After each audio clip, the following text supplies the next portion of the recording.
So now we come to backbends.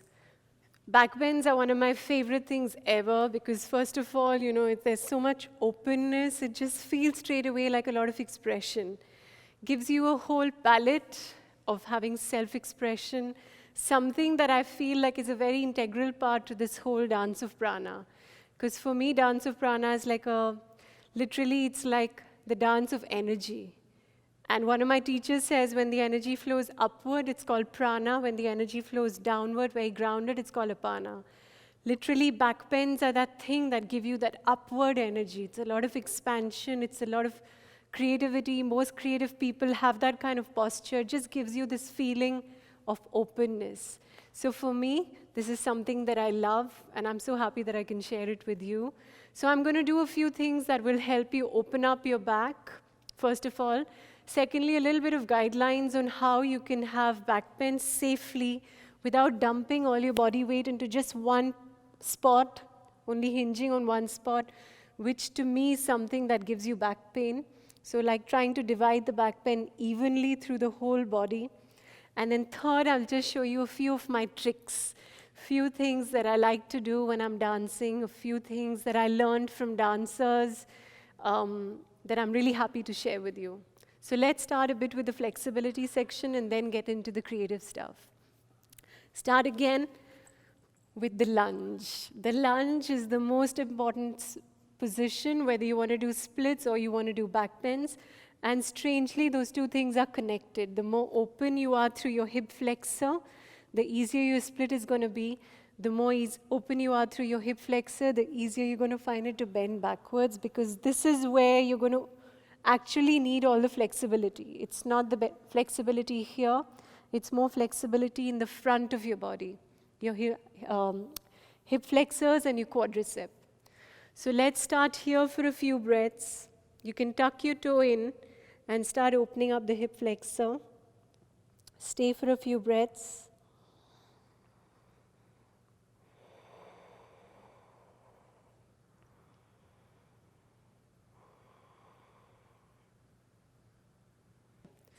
Okay, so from this position, you're going to come up.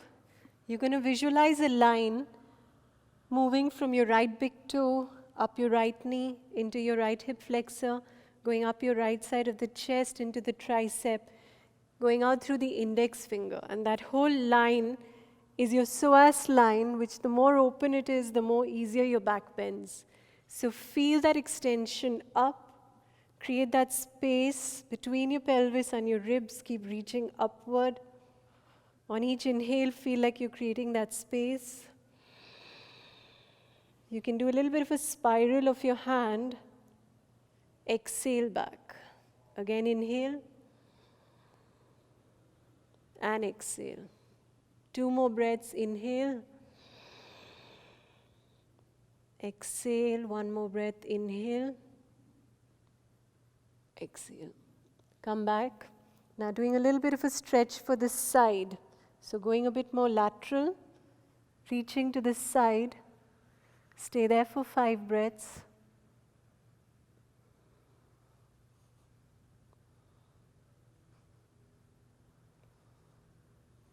Come back to the center. So from here, you're going to pull your right heel. If it feels good, stay with this. If you can, go a little bit deeper, so you get a deep opening through your quadricep. Now do a little bit of something called a PNF stretch. So on the exhales, I'm squeezing my glute and resisting. I do that for 1, 2, 3, 4, 5, and then I release. Again for 5 counts, I push away from my hip. So go 1, squeeze your glutes, squeeze your hamstring, 2, 3, 4, 5, release. 1 last. 5 counts, 1, 2, 3. I'm really using a lot of strength. 3, 4, 5, and release. This PNF stretch really helps open up your quadricep, helps open your hip flexor. Stay there for a few moments. And then let go. One last you could do here is your tricep. Again, hold.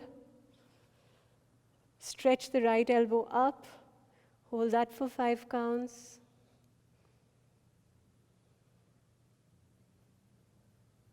Release. Switch to the other side. Take a moment.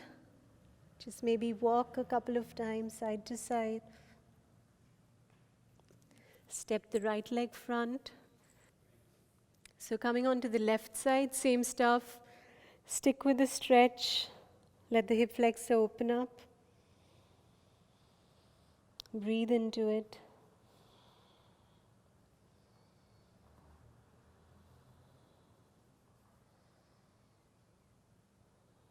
When it feels like it's stretched and open, come up. Push the right knee forward. Really feel the grounding through your back big toe. Stay there, connect to the breath. Each inhale, ribs lifting out of the pelvis. Each exhale, dropping the ribs down. Again, inhale, lifting the ribs out of the pelvis, creating space. And exhale. One more breath. Inhale. Exhale. Take the left hand up. Spiral the hand, reaching through the left index finger. Inhale, lengthen and extend up to the ceiling.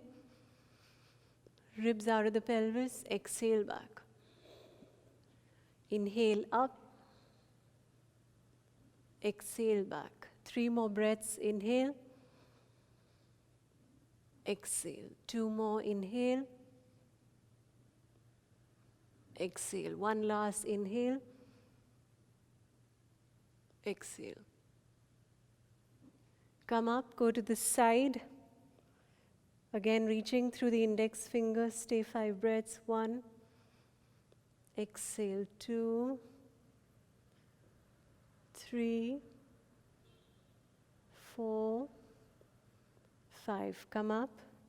Take your back foot. Pull it towards you. For 5 counts, resist. 1, 2, 3, 4, 5. Exhale, release. 1, 2, 3. Keep pushing. 4, 5. Release. 1 last. Really resist for 5 counts. 1, 2, 3, 4, 5. Release. Hold. Stay there. Really breathe, breathe, breathe into the quadricep. Breathe in through the mouth, breathe out through the nose. Breathe in, breathe out, and then release. From here, we're going to just stretch back into downward dog. And then drop your hip bones to the ground. Just take a few moments to really release your hip flexors. The tighter your hip flexors get from a lot of lunges, squats, a lot of strength work, cycling, running, the tighter all this stuff gets, the more difficult the back bends. So the more you open your hip flexors and create length in your abdominal muscles, the easier the back bend is going to be. So you can just kind of roll side to side a couple of times.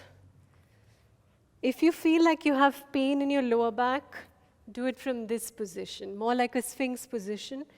Palms on the ground, feel like you're pulling the ground towards you, opening up your collarbones. Just wriggle out your hips so you're not squeezing your glutes. Feel like you're creating a lot of space around this region, your psoas. Inhale, ribs lifting out of the pelvis. Exhale there. Use the breath. Inhale, ribs out of the pelvis. Exhale, 1 more breath. Inhale. Exhale. Either stick with this position or going more into this position. Stay a little bit active. So on the inhale, ribs lifting out of the pelvis. Exhale. Inhale, ribs out of the pelvis. Exhale. 1 more breath. Inhale. Exhale. Push back into a child's pose. Stay here for a few moments.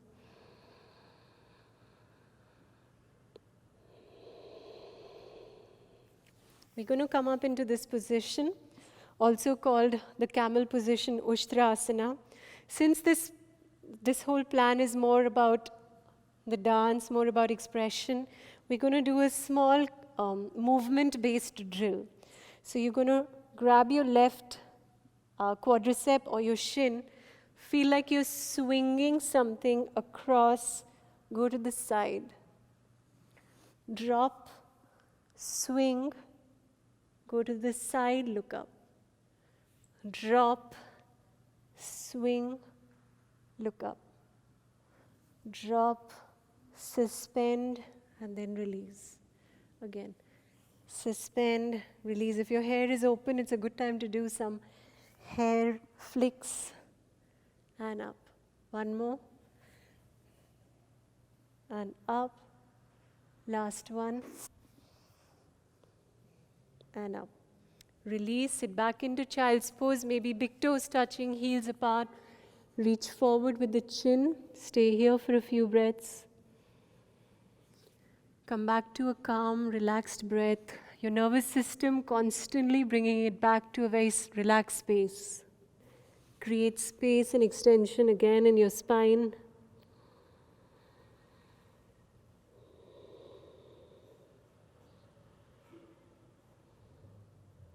If it feels comfortable, lie on your belly in this position, a little bit of a frog position. And again, maybe feel like you're just moving around a little bit. If it feels good, just hang in there. If not, just a little bit of an adjustment, a little bit of movement there as well. Really opening up the fronts around your hip bones, all your pelvic region.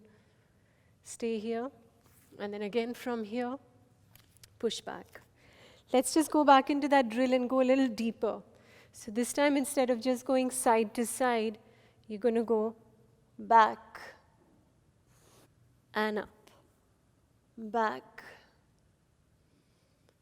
and up, back.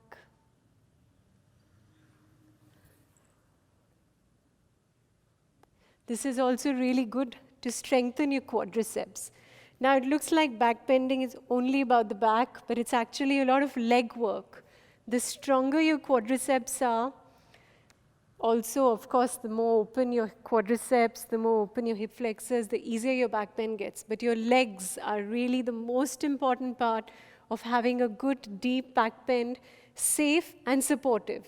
Because it's from this position, from the strength of your legs, that you're going to be able to go into deep back bends and come up. So you need to have very strong quadriceps. Now, I like to spread my knees a little bit wide. If you're very flexible and very strong, keep your knees parallel. If you want, spread them a little bit wide, but not too wide. Just a little wider than your hips. So let's do a little strength exercise. And you're going to remember me tomorrow at exactly this time, because once the muscle soreness sets in, which is in 24 hours, you're going to really feel your quadricep muscle if you've never worked on it before. So you're just going to go down, keeping this shape down and up. Same shape, you should feel your quads really work. So you're going to go down, work, up. Use the strength, use the glutes. Go down and up. One more time. Down, use your abdominals, quads, glutes, and up. Now it's this strength you're going to need when you do all of those movements. Going to go back and down. Use your quads, back and down. Back, one more, back and down. Come down for a moment, rest. If you feel like your quads are really burning, lie back, stretch them out. Feel like this muscle is getting stretched, your quadricep. Try not to arch your back too much. Stretch your hands behind you. Let's put your quad strength to the test. Release your hands. Give a little bit of a push with your hands to come up. So that's all your quads, bringing you back, bringing you down, bringing you up. Now I'm going to show you a little thing that you can use when you're doing a little bit of a dance. It comes from tribal belly dance, it comes from belly dance. It's called a layover. So it helps to have a partner to do it the first couple of times.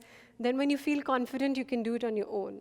So I'm going to get the director of our show to come and help me out. Yeah. So it's going to help to have a blanket or a cushion which you want to drop down because you're going to drop onto your knees. So it helps to have a little bit of a cushioning so you don't end up hurting your knees. Now your partner can come on your right or left, either ways. What your partner is going to do is help the impact of that fall or the lying down to make it very smooth. So they can place your hands on your upper back or your mid back. I'm going to inhale, take my hands up. He's placing his hands on my back. I go into a back bend, drop, down, and he helps me come up. So what he does is he's breaking that impact so I don't land with a thud. Okay? So you can try this a couple of times by yourself, only after you've tried it with your partner. Now, if you're able to do a drop back through Ashtanga or through a yoga practice, it should be pretty safe to do this. If you can't do a drop back going down and coming up by yourself, I would advise you to have a partner helping you with this a couple of times. So let's try that one more time, try to watch. For the partner, it helps if he's doing a little bit of a squat so the impact doesn't come into his back. So again, inhale, exhale, drop, then I untuck my toes, I go down and up, okay? Now let's try that without the partner. Thank you. So I'm going to go inhale, exhale, drop, untuck, down and up. One more time. Inhale, lift, exhale, hands down, head up, don't throw the head back, keep looking up.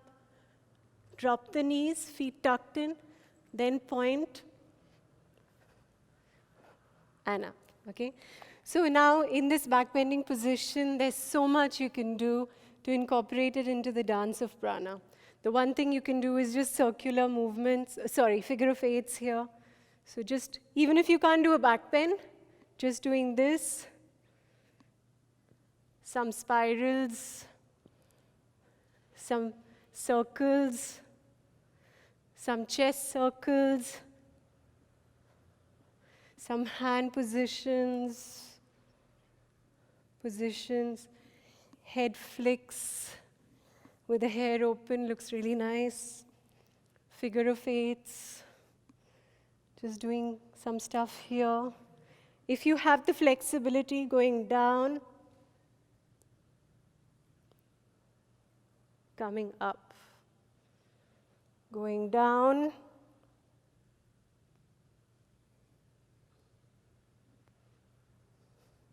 and up. The one last thing that I watched again from a belly dancer, from a tribal belly dance style, which comes from a Rajasthan, from India, from a tribal style. So I'm just going to share it. If it feels good, you could try it out. I would advise you to get knee pads or just cover your knees with something before you do this, or maybe do it on grass, maybe do it on a carpet, because it's a bit intense on your knees. So we're going to do 4 spins. Just a small spotting technique. When you turn your head, you want to come back to looking at the same spot. Let your head turn first and then do the little bit of a knee turn. So you're going to go 1, down, 2, down, 3, down, 4, down, okay? So that was a little knee spin, something you can incorporate when you finish the knee spins. It looks kind of dramatic to again do some arm movements, do some arm embellishments. You can finish. That was not very smooth, but you can finish with just lying on the ground, some snaky arms, and then finish. So I hope all of that stuff helped you. It's stuff that I've learned from a lot of different people, a lot of different influences. I really hope you try it out and be safe while you do it and enjoy it the most. So that's the most important part of all of this, is to love it and enjoy it. Have a great day and see you next time.